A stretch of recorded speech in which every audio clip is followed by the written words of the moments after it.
সম্মানিত বন্ধুগণ, এই ৭.৫ বছর বাংলাদেশের জনগণের জীবনে ছিল দুঃসহ কালো রাত। আপনারা বলবেন ৭.৫ বছর কিভাবে মিলে? আওয়ামী লীগ তো ১৫.৫ বছর ক্ষমতায় ছিল, আসলে তারা ৭.৫ বছরই ছিল। তারা ২০০৬ সালের ২৮ অক্টোবর আওয়ামী লীগের নেত্রী শেখ হাসিনার নির্দেশে পল্টন সহ সারা দেশে লগি বইটার তাণ্ডব চালিয়ে শতানেক মানুষকে তারা হত্যা করেছিল। ফ্যাসিজমের সূত্রপাত ওখানেই হয়েছিল, স্বৈরতন্ত্রের পদধ্বনি ওখান থেকেই এসেছিল। তারপরে আপনারা দেখেছেন ২০০৯ সালের ১০ জানুয়ারি ক্ষমতায় আসার পরে তারা রাষ্ট্রের গর্বিত প্রতিষ্ঠান সেনাবাহিনীর কোমরে আঘাত দিয়েছে। ব্রিগেডিয়ার সদর দপ্তরে ১৪ জন চৌকস দেশপ্রেমিক সামরিক অফিসারকে হত্যা করেছে। পরিবারের মহিলা সদস্যকে নির্যাতিত লাঞ্ছিত করেছে। তারপরে তাদেরকে হত্যা করে ড্রেনে ভাসিয়ে দিয়েছে। সেই হত্যাকাণ্ডের বিচার আজও হয়নি। অথচ সেনাবাহিনীর কবর ভেঙে দেওয়া হয়েছিল, সেনাবাহিনীকে তাদের দায়িত্ব পালন করতে দেওয়া হয়নি। একই সাথে গর্বের আরেকটা বাহিনী সীমান্তের অতন্ত্র প্রহরী বিডিআরকে ধ্বংস করা হয়েছে। ১৫,০০০ সদস্যের চাকরি কেড়ে নেওয়া হয়েছে। ৫০০ মানুষ তারা নিহত হয়েছে। কুচক্রাকারীদের চক্রান্তে বলি দিতে হয়েছে এই সমস্ত মানুষগুলোকে। ঘরে ঘরে হাহাকার। আমি অনেক যুবককে জেলে পেয়েছি, বিয়ে করে ৬ মাসের মাথায় গ্রেফতার হয়ে গিয়েছে। তার ওয়াইফ ১ বছর, ২ বছর, ৩ বছর অপেক্ষা করেছে। জেলের ভিতর থেকে লোকটা বলে দিয়েছে, তুমি আর আমার জন্য অপেক্ষা করো না, তুমি মুক্ত, তুমি চলে যাও, তোমার একটা জীবন আছে। আমি কোনদিন মুক্তি পাবো আমি জানি না। ঘরে ঘরে হাহাকার। এরপরেই তারা আঘাতটা দিয়েছে বাংলাদেশ জামাত ইসলামের উপর, দেশপ্রেমিক পরীক্ষিত এই শক্তির উপর। এদেশের শত্রুরা জানে জামাত ইসলামী ভাঙবে কিন্তু মস্কাবে না, অন্যায়ের কাছে মাথা নত করবে না, দেশের স্বার্থ কারো কাছে বিক্রি করতে রাজি হবে না, অন্যায়ের বিরুদ্ধে প্রতিবাদ করতে পিছপা হবে না। এই জন্য এই শক্তিকে ধ্বংস করতে হবে। ৪২ বছর যাদের বিরুদ্ধে কোন থানায় একটা জিডি, একটা মামলাও ছিল না, ৪২ বছর পরে তাদের বিরুদ্ধে মানবতা বিরোধী অপরাধের অভিযোগ আনা হবে। মিথ্যা মামলা, মিথ্যা সাক্ষী এবং সাজানো পাতানো আদালত, এই যে এক একজন করে শীর্ষস্থানীয় ১১ জন নেতাকে দায়িত্বশীলকে আমাদের বুক থেকে কেড়ে নেওয়া হবে। গোলাম আজম রাহিমাহুল্লাহ থেকে শুরু করে জনাব মীর কাসিম আলী পর্যন্ত তাদেরকে আমাদের বুক থেকে নিয়ে নেওয়া হবে। আমরা আল্লাহ শুকরিয়া দেব। আমরা চিন্তিত নই, আমরা দুঃখিত নই। হে আল্লাহ, তোমার কাছে আমরা সাক্ষ্য দিচ্ছি, তোমার যে গোলামগুলো এই সংগঠনের সবচেয়ে উন্নত আখলাক, চরিত্রের, ইমানের, ইলমের আলোয় আলোকিত ছিল, তুমি তাদেরকে সত্যের জন্য কবুল করেছো। আলহামদুলিল্লাহ রাব্বিল আলামিন। তোমার দরবারে শুধু মিনতি, তাদেরকে মুহাক্কিক শহীদ হিসাবে কবুল। আদালতে আদালতে হযরত হামজা রাদিয়াল্লাহু তাআলা মিছিলে তাদেরকে শামিল করে নিও আল্লাহ। রাসূল আলামিন জান্নাতের শীতে আমাদের প্রিয় এই সমস্ত দায়িত্বশীলদের সাথে আমাদের মোলাকাত করিয়ে তাদের রক্ত। শহীদ নিজামী বলেছিলেন তার শাহাদাতের আগে যে আমার রক্ত বাংলাদেশে কথা বলবে, আমার রক্ত বাংলাদেশের পরিবর্তনের সূচনা করবে। প্রিয় ভাইরা, ১, ২, ৩ করে ১৫.৫ বছর জাতির উপরে রাষ্ট্রীয়গুলা চালিয়েছে। সবচেয়ে বেশি আঘাত দিয়েছে জামাত ইসলামী, ইসলামী ছাত্র শিবিরের উপর। আমাদের মতো মজলুম সংগঠন আর কেউ না।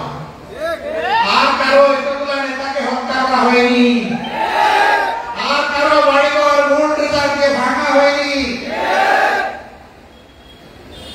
আর কারো বাড়িঘরে আগুন দেওয়া হয়নি, লুটপাট করা হয়নি। আমাদের পর্দাশীল মা বোনদের ইজ্জত নিয়ে টানাটানি করা হয়েছে।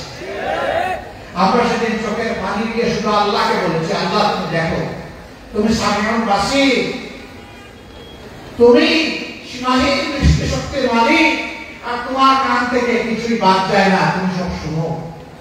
মজবুত মজলুমের আহাজারি আল্লাহ শুনেছেন। ধীরে ধীরে এই দুঃখ ব্যথা বেদনা জমা হয়েছে। মজলুম শুধু আমাদের সংগঠন ছিল না, এরপরে আপনারা লক্ষ্য করেছেন হেফাজতে ইসলামের বিশাল সমাবেশে 13 সালের 5 মে আঘাত দেওয়া হয়েছে, অন্যায়ভাবে তাদেরকে হত্যা করা হয়েছে। সম্ভবত ওনাদের বাড়ি আপনাদের এলাকায়। তিনি কয়েকদিন আগেও বলেছেন 13 সালের 5 মে শাপলা চত্বরে 12টার পরে সাফ করে দিয়েছে। যাদেরকে সাফ করে দেওয়া হয়েছিল তারা আল্লাহর দরবারে চলে গেছে, কিন্তু যারা সাফ করেছিলেন আজকে তারা কোথায়? تعز من تشاء وتذل من تشاء بيدك الخير إنك على كل شيء قدير। আমাদের চরিত্রে কালিমা লেপন করা হয়েছে। আল্লামা দিলওয়ার হোসেন সাইদের মতো মানুষকে বলা হয়েছে তিনি ধর্ষক, তিনি খুনি, তিনি লুটেরা, তিনি অগ্নি সংযোগকারী। দেলুর এলাকাকে চালান দিয়েছে দেলওয়ার হোসেন সাইদের নামে। এখন সেই মামলার বাদী কেঁদে কেঁদে বলছে বন্দুকের নলের সামনে আমাকে বাধ্য করা হয়েছে অভিযোগপত্রে স্বাক্ষর করতে। যারা বাধ্য করেছিল এখন আমি তাদের বিরুদ্ধে মামলা করতে চাই। সময় কার নিয়ন্ত্রণে থাকে না, সময় আল্লাহ তাআলার নিয়ন্ত্রণে। সময় বদলায়, পরিবেশ বদলায়, সত্যকে চাপা দিয়ে রাখা যায় না, সত্য মাটির নিচ থেকে উঠে আসে। এভাবে নির্যাতন করা হয়েছে বিএনপির উপর, নির্যাতন করা হয়েছে গণ অধিকার পরিষদের নেতৃবৃন্দের উপর, নির্যাতন করা হয়েছে সাধারণ মানুষের উপর, হত্যা করা হয়েছে সাংবাদিক বন্ধুদের। কালো আইনে তাদেরকে টেনে এসে নেওয়া হয়েছে জেলে। তারা কারে বাদ দিয়েছে? কাউকেই বাদ দেয়নি। সবাইকে নিষিদ্ধ নিষিদ্ধ, সবাই রাজাকার, সবাই রাজাকার। এখন কি বলে? এখন তরুণ কমল ছাত্র ছাত্রীরা কি বলে?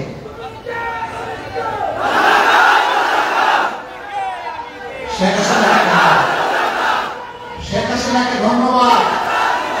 তিনি যেটাকে কালিমা হিসাবে জাতির কপালে লিখে দিতে চেয়েছিলেন, জাতি এখন তার দিকে সেটাকে ফিরিয়ে দিয়েছে। এমন রাজনীতি করলে বললেন যে উন্নয়নের রাজপথে দেশকে উঠাই দিয়েছেন, বললেন যে বাংলাদেশ হচ্ছে সারা বিশ্বে উন্নয়নের রোল মডেল।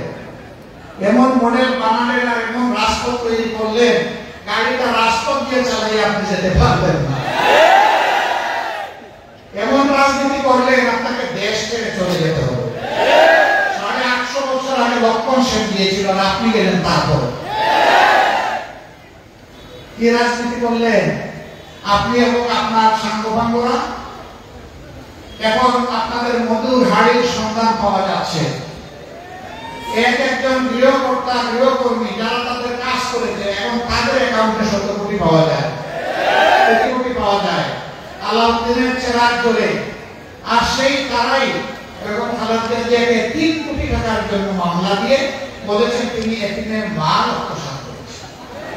এই জন্য তাকে সাজা দেওয়া হয়েছে, তাকে একা জেলে রাখা হয়েছে, তাকে উপহাস করে বলা হয়েছে আপনি আর কি চান, একটা জেল পুরো আপনাকে দিয়ে দিয়েছে। এইভাবে অহংকার, উপহাস, মানুষের প্রতি ঘৃণা তারা ছড়িয়েছিলেন, জাতিকে ভাগে ভাগে বিভক্ত করেছিলেন, মেজরিটি মাইনরিটি নাম দিয়ে মুখোমুখি করে ফেলেছিলেন। আলহামদুলিল্লাহ আমরা ধন্যবাদ জানাই আমাদের পরিত্যাগরা ছাত্র যুব সমাজ। আমরা যে আন্দোলনের সূচনা করেছিলাম 15 বছর আগে তার পরিসমাপ্তি পেয়েছে তারা। আল্লাহর দরবারে শুকরিয়া, আল্লাহ তাদের সম্মান বৃদ্ধি করে দিন, এদেশের বৃহত্তর খেদমতের জন্য তাদেরকে কবুল করুন।